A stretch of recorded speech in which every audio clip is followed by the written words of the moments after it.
ব্যাখ্যা করছেন মহানবী কি জানো? একজন পথযাত্রী সে তৃষ্ণার্ত হয়েছে, তৃষ্ণার্ত হয়ে জল পান করবে। এখানে ওখানে জল খুঁজছে, কোথাও জল খুঁজে পাচ্ছে না। কেন পাচ্ছে না? সে এমন একটা জায়গায় সে পৌঁছেছে, সেখান থেকে লোকালয় অনেক দূরে। এখানে সেখানে খুঁজতে খুঁজতে সে দেখতে পেল কিছুটা দূরে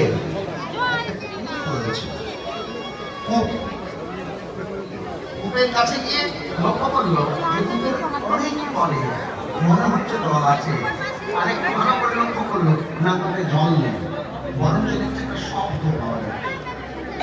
এদিকেই তো ছিল, এই যে জল আছে আমার জল নেই। আচ্ছা একটু দেখি না কি হয়। কূপে নামবে বলে একটু এগিয়ে গেছে, আর অন্যবার পাটা পিছনে গিয়ে কূপের মধ্যে পড়তে যাচ্ছে, এমন সময় হাতটা বাড়িয়েছে।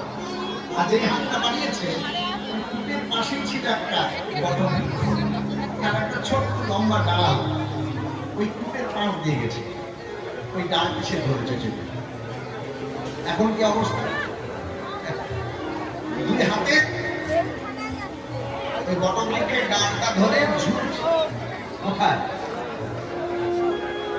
নলকূপের ঠিক মারে দেওয়া। এখন অবস্থা কি মানুষটা? না পারছে উপরে উঠতে, না পারছে নিচে নামতে। কিছুক্ষণ পর লক্ষ্য করতে সে কিন্তু দাঁড়িয়ে ঝুলন্ত অবস্থায়। যে শব্দটা হচ্ছিল সে শব্দ কে করছে, কোথা থেকে হচ্ছে, কিসের শব্দ? তাহলে কি ভেতর থেকে জল বুদবুদ আকারে উপরে উঠছে?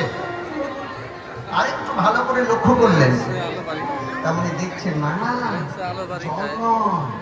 একটা বিষধর কালো সর্প সে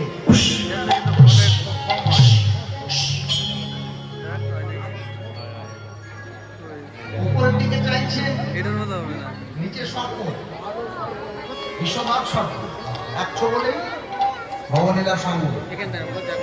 উপরের দিকে চাইছে তো দেখছেন ঠিক ওই ডালটা উপরে আরেকটা ডালে একটা ডাঁশা মৌমাছির চাক রয়েছে।